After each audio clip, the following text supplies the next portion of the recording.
드디어 양심 고백을 하는 토론토 리얼터들이 늘어났습니다. 토론토 부동산 시장 침체, 토론토 부동산 가격 하락, 토론토 부동산 거래 실종, 토론토 부동산 매물 증가, 토론토 대형 한인 리얼터 두세 명의 양심 고백이지만 그 시사점이 굉장히 큽니다. 물론 아직도 토론토 부동산 시장은 견고하고 가격도 상승하고 있다는 리얼터들이 대부분입니다. 우리는 그들을 사기꾼, 범죄자라고 명명합니다. 양심 고백을 한 소수의 한인 리얼터들에 대해선 뭐라고 부르면 될까요? 인간 쓰레기. 쓰레기라는 단어가 가장 적합합니다. 그들 역시 여지껏 토론토 부동산 시장의 거래와 가격은 상승하고 있다고 말했던 자들입니다. 하지만 지금이라도 양심 고백을 한 점은 칭찬합니다. 그래서 제가 양심 고백한 이 소수의 리얼터들을 사기꾼, 범죄자라고 부르지 않는 이유입니다. 쓰레기라고 등급을 매긴 이유는 이들은 자신들의 과거 행보를 전혀 반성하고 있지 않다는 점입니다. 대다수의 범죄 리얼터들과 달리 양심 고백을 한 이들의 영상의 조회수는 매우 높습니다. 하지만 그 영상들의 댓글을 보면 조회수에 비해 댓글 수가 너무 적습니다. 바로 그들은 자신들의 영상에 달리는 비난 댓글을 삭제하고 차단하고 있기 때문입니다. 유튜브는 섀도우 블로킹 기술로 댓글을 차단할 수 있습니다. 원치 않는 시청자의 댓글을 지정하면 그 댓글은 다른 사람들에게 아예 표시되지 않습니다. 오로지 댓글 작성자의 계정에만 보이게 됩니다.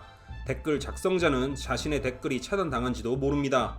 그들이 제대로 된 인간으로 불리기 위해선 시청자들의 모든 댓글을 다 수용하고 차단하지 말아야 합니다. 또한 고객들에게 자신들의 과거 발언과 전망에 대해 사과해야만 합니다. 이제 다시 본론으로 돌아가서 토론토 부동산 시장에 대해 진실하게 이야기해 보겠습니다. 지금 토론토 부동산의 매물이 급격하게 증가하고 있습니다. 더 이상 집주인들이 버티지 못하고 매물을 내놓습니다. 더 이상 집주인들이 가격 상승을 기대하지 않습니다. 더 이상 금리 하락을 기대하지 않습니다. 결국 작년부터 부동산을 처분했던 밴쿠버 집주인들이 옳았습니다. 밴쿠버 집주인들은 손해를 감수하면서까지 작년 초부터 자신들의 부동산 매물을 처분했었습니다.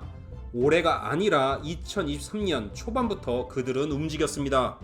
저는 토론토 집주인들에게 지금이라도 집을 팔라고 부추기는 게 아닙니다. 얼마의 손해를 감수하더라도 지금이라도 빠져나가는 게 현명하다고 주장하는 게 아닙니다. 제가 작년에 밴쿠버와 토론토 부동산 시장이 침체되고 있다는 첫 영상을 올렸을 때 많은 한인 리얼터 모기지 브로커들은 저를 공포심을 자극해 광고하는 파렴치한이라고 매도했었습니다. 그들은 제가 선량한 집주인들에게 책임질 수 없는 손해를 끼치고 있다고 제 입을 틀어막으려 했었습니다. 분명히 다시 한번 말씀드리지만 저는 단 한 번도 집을 팔라고 이야기한 적이 없습니다. 그와 비슷한 이야기도 한 적이 없습니다. 저는 여태껏 부동산 가격이 많이 하락했으니 여유가 있으신 분은 집을 사기 좋은 시기라고 이야기해왔습니다. 지금도 마찬가지입니다. 저는 집주인들이 부자라고 생각하고 부자는 일반인과 다른 DNA가 있다고 생각합니다. 일반인과는 다른 특별함이 있기에 그 정도의 부를 축적했다고 생각합니다.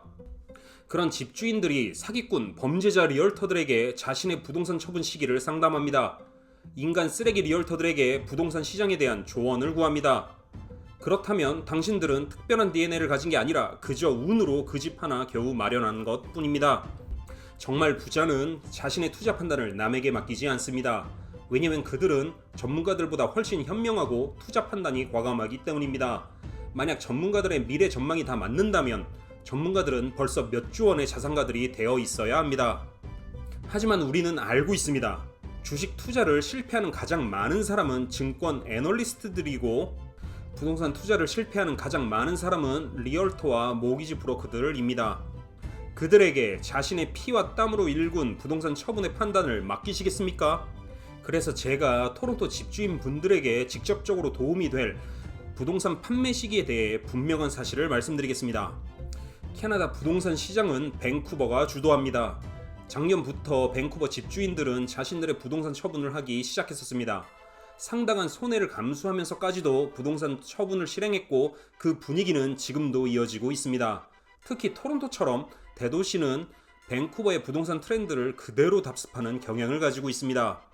물론 캘거리, 에드먼튼의 경우 밴쿠버, 토론토에서 실망하고 떠난 사람들의 반발 심리로 지금 부동산 가격이 갑자기 상승하고 있습니다. 하지만 몇 년 전 알버타의 오일 산업의 붕괴로 캘거리, 에드먼튼의 부동산 가격이 폭락했던 사실을 벌써 잊으셨습니까? 지금 캘거리, 에드먼튼 부동산 가격의 상승은 일시적이고 특이한 현상일 뿐입니다. 캐나다 중소도시들의 부동산 안전성을 누가 담보할 수 있습니까? 그렇기에 상대적으로 굉장히 안전한 밴쿠버, 토론토 대도시 부동산에 투자를 하는 것입니다. 토론토 집주인 분들은 밴쿠버 부동산이 캐나다 전체 부동산 시장을 선도하는 점을 인정하고 밴쿠버 부동산 상황을 주시해야 합니다. 현재 밴쿠버 부동산 시장은 집을 팔려는 사람도 많지만 집을 살려는 사람도 많아서 시장이 매우 활발합니다. 하지만 집을 팔려는 공급이 집을 사려는 수요보다 높기에 지속적으로 가격이 하락하고 있습니다. 토론토 부동산 시장은 그동안 집을 사려는 실수요자들은 있었지만 집주인들이 금리 하락과 부동산 가격 상승을 기대하며 부동산 매물을 내놓지 않았다가 지금 한방에 수많은 매물들이 시장으로 쏟아져 나오고 있는 실정입니다. 자, 그렇다면 토론토 부동산의 가격은 앞으로 상승할까요? 하락할까요? 하락은 불보듯 뻔하니 대폭락을 할까요? 아니면 완만한 하락을 할까요? 미래는 아무도 알 수 없습니다. 매물이 증가했으니 가격 하락은 분명한 거 아니냐? 그것 또한 장담할 수 없습니다. 어떠한 우리가 모르는 변수로 부동산 가격이 상승을 할 수도 있습니다. 금리가 하락하면 가격이 상승할 것이다. 아직도 이런 개소리를 믿는 사람들이 있습니까? 그럼 말도 안 되는 개소리가 어딨다는 거냐? 금리로 부동산 가격을 이야기하는 자는 모두 다 사기꾼, 범죄자들입니다. 금리가 내려가서 오히려 부동산 가격이 더 떨어질 수도 있습니다. 하지만 한 가지 분명한 것은 부동산은 비트코인이 아니라는 사실입니다. 부동산은 어떤 중요한 변수가 있다고 해도 비트코인처럼 가격이 급상승, 급하락 할 수 없습니다. 이렇게 불확실한 시기에 부동산을 팔아야 할 집주인은 지금 버티기 힘든 사람입니다. 자신의 소득보다 큰 빚으로 집을 구입해서 모기지도 또 다른 빚을 내어 비용을 감당하고 있다면 지금이라도 집을 팔아야 합니다. 지금 밴쿠버, 토론토의 렌트 상황도 심각합니다. 유학 비자 제한으로 지금 토론토와 밴쿠버의 빈집이 상당하며 다운타운에조차 세입자를 구하지 못한 공실이 엄청나게 늘어나고 있습니다. 그렇기에 앞으로 금리가 내려갈 걸 기대하면서 집 파는 걸 기다리는 우매한 자가 되면 안 되겠습니다. 빚이 적어서 생활에 어려움이 없으신 집주인 분들은 집을 팔기보다는 오히려 이 기회에 급매로 나온 부동산을 구입해야 할 것입니다. 우리가 사기꾼, 범죄자의 말은 안 들어도 인간 쓰레기들의 말은 필요하다면 귀 기울여 들어야 할 것입니다. 지금 현재 토론토 부동산 시장은 캐나다 역사상 최악의 상황입니다. 이것이 지금 소수의 토론토 한인 리얼터들의 양심 고백입니다. 오늘은 여기까지 하겠습니다. 끝입니다. 끝!